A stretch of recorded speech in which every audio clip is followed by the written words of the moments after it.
No se puede negar que son 124 años también de lucha del cineasta en contra de un sistema en un país donde ha sido difícil consolidar una identidad propia a nivel discursivo y a nivel de temático.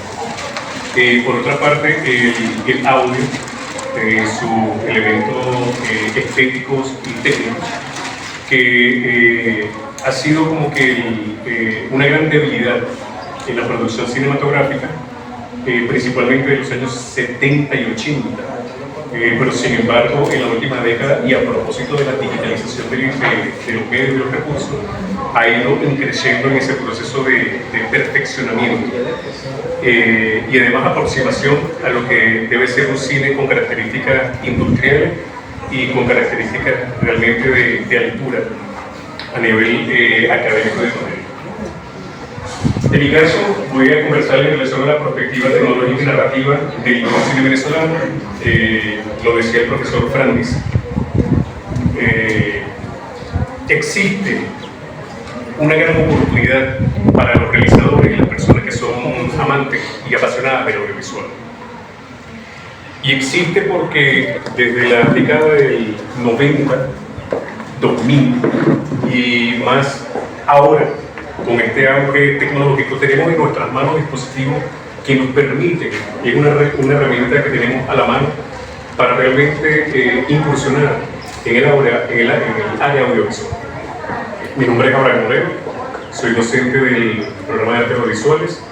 En este momento me desempeño como jefe del departamento académico. Y bueno, la intención es que acá conversemos en relación a esta celebración que hoy nos reúne acá. En principio, voy a hablar en relación a una perspectiva, un poco para contextualizarlo.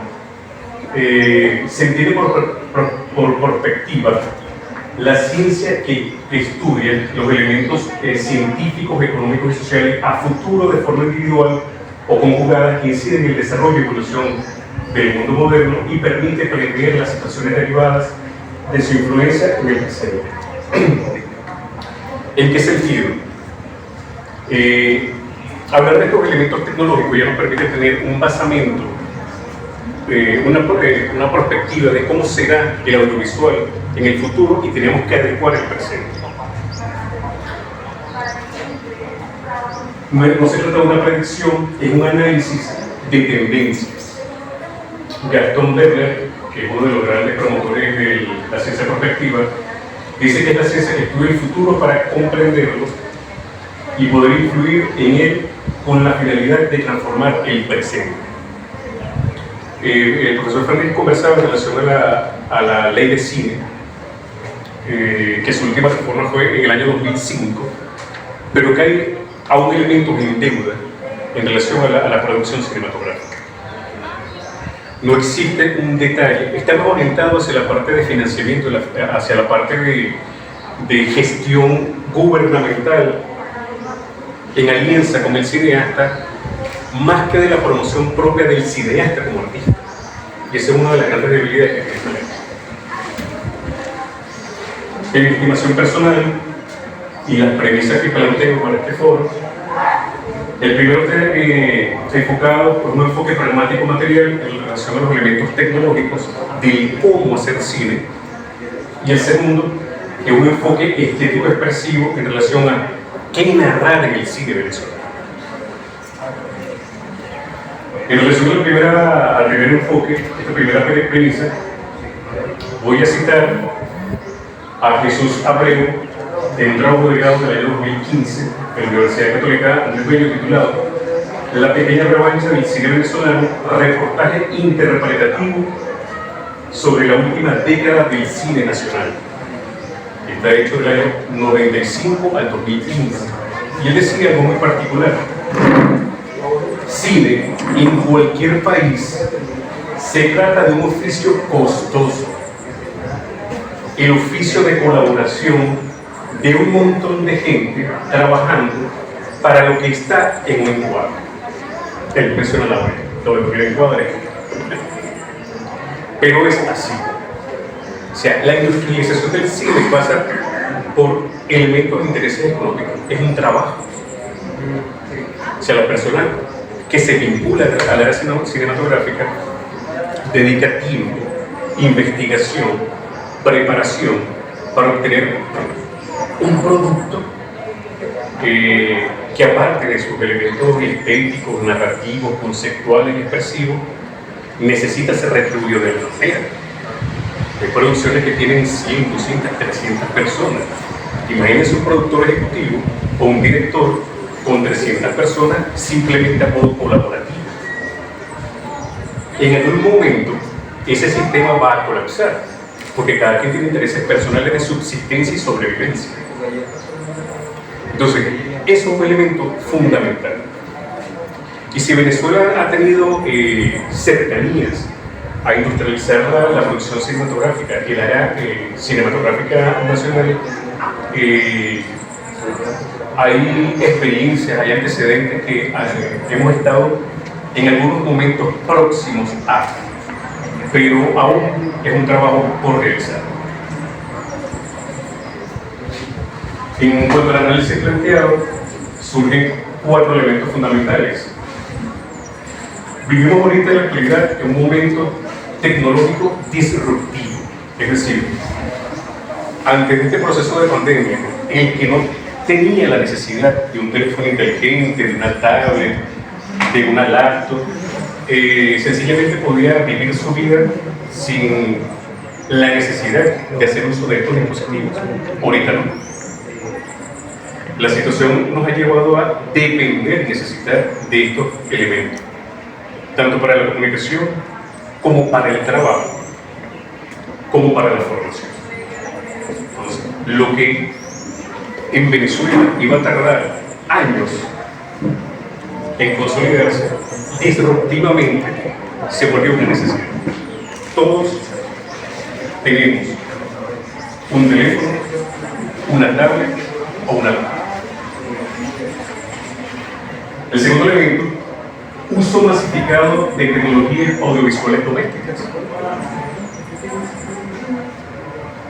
El niño, el joven, el adulto, tenga o no inclinaciones por el tema audiovisual, graba una voz en WhatsApp, graba un video, graba una clase, envía una clase y de alguna manera tiene vinculación con el lenguaje audiovisual. Tenga o no conocimiento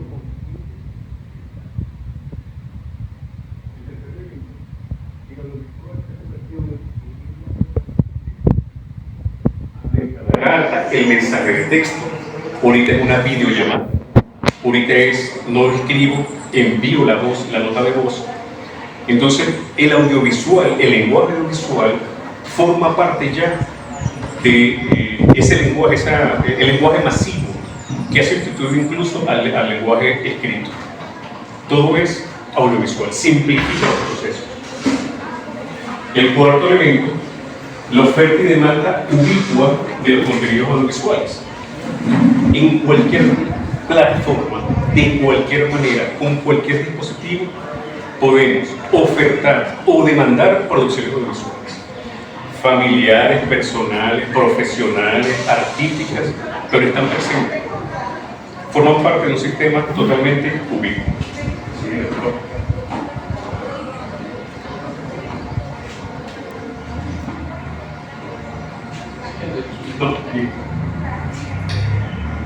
En un artículo, el artículo 2 del Reglamento Interno de Estímulo y Fomento para la Creación y Producción Cinematográfica del SENAC, de febrero de 2012, que es el único, además, elemento legal que conceptualiza lo que es la función del creador audiovisual, indica: autor cinematográfico, persona natural creadora de guión cinematográfico, guionista, y o la persona natural realizadora de la obra audiovisual cinematográfica, el director, a la cual corresponden los respectivos derechos morales, autorales, sobre su creación, independientemente que sea titular o cotitular de los derechos de explotación económicos autorales. A diferencia de otra profesión, como por ejemplo el médico, para ejercer la medicina debe haberse profesionalizado en el área, el comunicador social. Pero en ninguna parte de la ley de cine venezolana indica que el cineasta tiene que formar parte de la academia. Si eso lo sumamos a esta ubicuidad y a esta disposición de elementos tecnológicos, cualquier persona, en el caso venezolano y en el mundo, puede hacer obras audiovisuales cinematográficas. Esta disrupción nos ha traído de un sistema análogo donde solamente las casas productoras cinematográficas tenían los recursos y además el conocimiento teórico y práctico para hacer uso de estos dispositivos. Ahorita no. Los teléfonos ya vienen con accesorios, lentes, multiplicidad de lentes con distintos tipos de objetivos de alcance, lo que permite enriquecer la estética fotográfica y audiovisual. Cámaras DSLR o cámaras fotográficas que permiten también grabar videos, como la que tiene el profesor Fernando Costa, y en una muy buena definición. Tablets, teléfonos, laptop, es decir, ahorita cualquier persona puede vincularse al oficio cinematográfico. En relación a la segunda premisa, enfoque estético y expresivo, todo va a depender en qué y con qué propósito yo voy a narrar y por ende voy a hacer cine. Si mi interés es lucrarme con la producción cinematográfica, debo comprender que mi narrativa, mi contenido, mi obra debe cumplir con unos parámetros que complazcan a las masas. Es así. Así como el que hace música. El que hace música de cámara difícilmente puede llegar a la misma cantidad de personas que una persona que hace merengue, reggaetón o vallenato. Porque la masa se orienta más al tipo de música popular. Lo mismo ocurre con el cine. Y ese ha sido uno de los grandes elementos por los cuales Hollywood ha triunfado y se ha funcionado. Conocen a la masa, conocen a la audiencia y además generan las necesidades de contenido. No que el caso venezolano. Pongo una comparación. Hay una película venezolana de la década de 2000 que se llama El Vengador. Se trata de un motociclista, un mototaxista, que en el día él trabaja y es abnegado por su familia, es una persona muy amable con sus vecinos, colaborador, y en la noche combate el crimen. Ese es el ideal, el estereotipo planteado en esa obra audiovisual de un superhéroe caraqueño versus un Avenger que tiene una fisonomía totalmente distinta, que tiene un comportamiento totalmente distinto y que nunca nadie de nosotros va a llegar a ser. Pero cualquiera de nosotros sí pudiese tomar la actitud del Vengador. Entonces fíjense cómo los contenidos y por supuesto a mucha gente cuando se le habla de esta producción venezolana, gran parte les gusta y otros no, porque tienen el ideal del superhéroe de otra manera, porque con eso hemos crecido. Tiene que ser alto, fuerte, como en el caso de las mujeres, atleta, y este no es el caso del estereotipo planteado en esta película.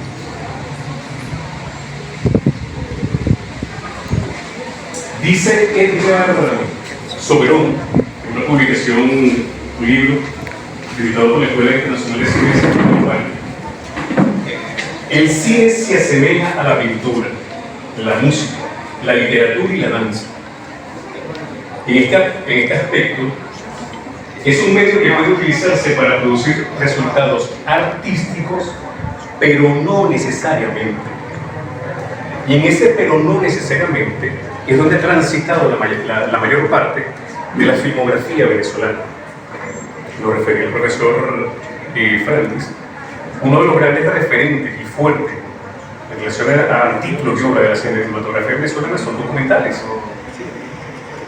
porque además tiene que ver con un contexto político, un contexto económico, un contexto social, un contexto irreverente en relación a plantear desde el punto de vista sociocrítico ideas a través del lenguaje audiovisual. Y ese ha sido uno de los grandes elementos de soporte sustantivo del cine venezolano. Por supuesto, hay obras de ficción, por supuesto, hay obras de autor, pero la cuestión compleja es que, lamentablemente, el espectador venezolano no atiende al llamado de la cartelera del cine venezolano. Otra anécdota brevemente. Cuando se estrenó aquí en Coro la película La Planta Insolente de Román Chalbón, gran parte de esa producción se hizo en el Estado Falcón. De hecho, la primera cohorte del arte audiovisual tuvo la oportunidad de participar como apoyo técnico en esa producción. Mi interés fue desde un punto de vista investigativo. O sea, claro, me interesa el cine venezolano, pero no así el de las demás personas. Las personas van por un sentido de distracción y por sentir el efecto de avatar que produce los protagonistas. Mi sorpresa fue que cuando yo estoy comprando mi entrada, la muchacha se ríe, la muchacha que está bien en el cine. Y yo preguntaba, ¿por qué te ríes? Porque usted va a salir porque lo va a ver. Y así fue. Yo era el único que estaba en la sala del Costa Azul viendo la película La Planta Insolente. Y yo le pregunto, ¿qué pasó? Me dice, lo que pasa es que la película no ha tenido la asistencia que se haya que tienen las demás películas de cartelera, que son películas comerciales. Pero el cine está obligado a mantener la cartelera por cumplimiento de ley. Entonces ahí uno comienza a ver que lamentablemente el espectador venezolano no siempre aprueba ni acepta ver su realidad en las pantallas grandes. Y es una realidad que está presente. Y no es desde ahorita, es un fenómeno que ocurre desde siempre en el cine venezolano. Esto me lleva a plantear a qué se refiere el uso lógico del lenguaje audiovisual, cuáles son mis motivos, mis propósitos, mi intención. El conocimiento teórico y práctico del lenguaje audiovisual, eso va a tener una incidencia en el resultado de la obra. La coherencia, la forma de narrar, el sistema de signos, códigos y símbolos que utilizo, la lógica, el método y el que va a generar el estilo propio tanto del autor como tributar a lo que es la identidad del cine nacional en cuanto a temas, en cuanto a contenido, en cuanto a estética, la historia planteada, el qué, la narrativa, el cómo lo construyo y el discurso como un todo. La mayoría de los directores venezolanos que han tenido éxito dentro y fuera del país se han formado en Francia y en Los Ángeles. Margot Benacerraf, Atahualpa Lichi, Luis Carlos Webb, el de Papita Manito Antonio, Ríquez, Raskin, Jakubowicz, son los que más renombre tienen, pero se han formado en el exterior. ¿Y cuál es la gran diferencia? Conocen, o por lo menos tributan a que su producción cae en las masas. Entonces vamos al tema de por qué yo hago cine. Siguiente, por favor. Pedro Elzuru hizo un planteamiento, un trabajo de investigación en la Universidad de los Andes, titulado La ética, estética y vida cotidiana. Él hace un planteamiento interesante que es muy propicio sobre el tema que estamos abordando. La estética condicionada o la estetización del mundo. Y hasta el momento, en mi opinión, considero que hemos sido cautivos de la estética condicionada. La estética, imaginamos que estética es sinónimo de bonito y de bello, y no es así. La estética tiene por lo menos 13 categorías. Esta homogeneización tiene que ver con el ser y el actuar inclusivos. El cómo me comporto, el cómo hablo, el cómo me visto, cuáles son mis modelos. La influencia gregaria exógena. Si un grupo que tiene una identidad social similar a mis inquietudes, yo de alguna manera debo ser gregario con ese grupo. Y los principales promotores de este comportamiento de homogeneización es el arte, los medios, el sistema de información y comunicación.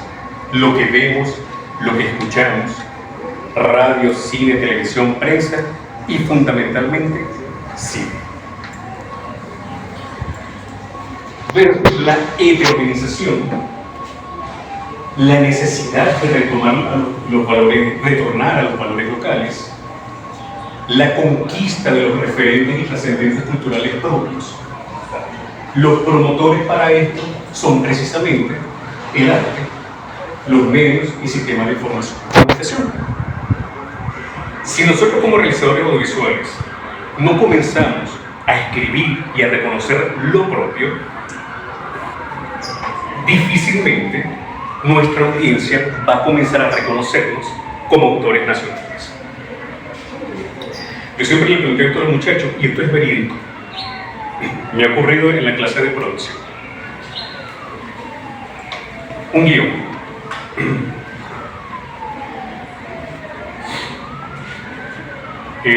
John McLean, que habita en Cruz Verde, por ejemplo.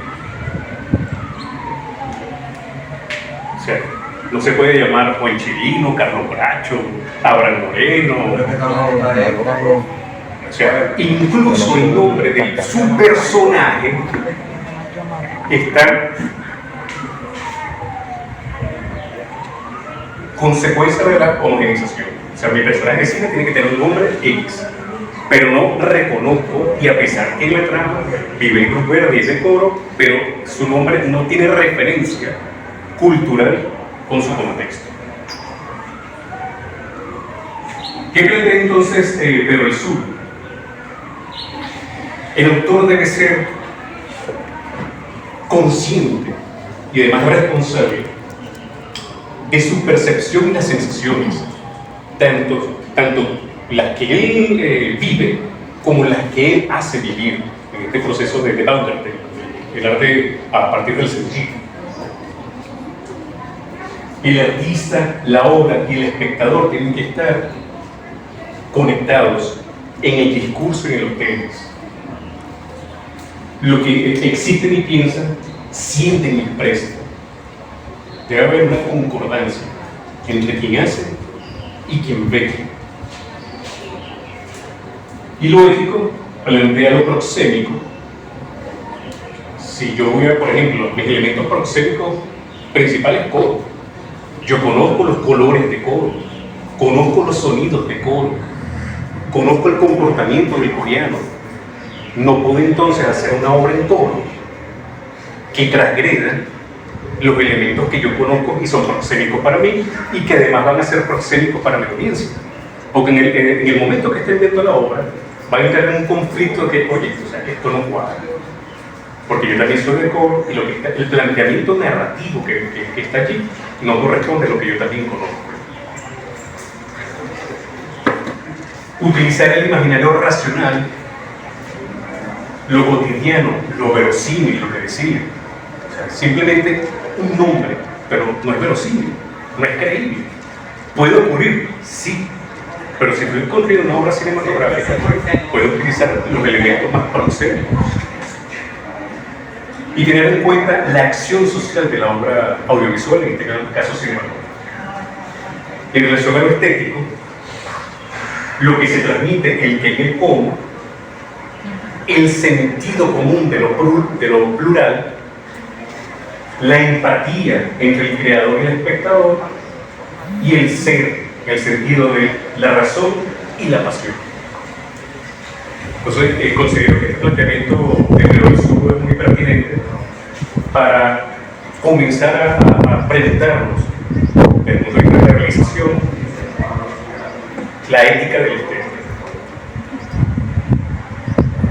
A modo de conclusión, considero que existe sin duda una democratización de la realización audiovisual.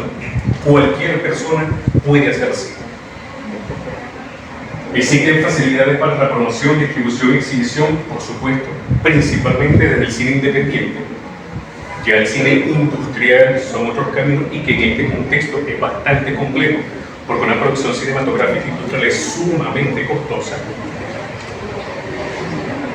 Y considero que estamos viviendo el momento que planteaba Jim Jumbo del cine expandido, que tiene que ver con los cambios que la expansión tecnológica puede producir en la percepción, conciencia y el cine vivo. Considero que ahorita estamos en pleno apogeo del cine expandido. Y desde mi percepción se va a reeditar o se está reeditando aquel fenómeno histórico de 1967, cuando la Sony sacó al mercado la Porta Pack, donde ya quien le gustaba lo visual no dependía de la productora cinematográfica, que era quien tenía los recursos y los dispositivos, y la gente comenzó a hacer videos caseros, muchos simplemente familiares, otros comenzaron a construir historias y narrativas como Kill Viola, Nigel Penn, por ejemplo, quienes trascendieron en la obra audiovisual a partir de la Sony Portapac, y en el caso venezolano principalmente el Super 8. Este fenómeno del cual hablaba el profesor Franklin, Mérida, Caracas, incluso Falcón, fue sede de un festival de cine de Super 8, en Punto Fijo. Quien tiene la intención comienza a experimentar con esos dispositivos para luego incursionar en el cine profesional en 35 milímetros, 70 milímetros, 16. Entonces, ya para concluir, considero que ahorita existen las condiciones como para vincularse, experimentar y comenzar a escribir y realizar historias audiovisuales y cinematográficas.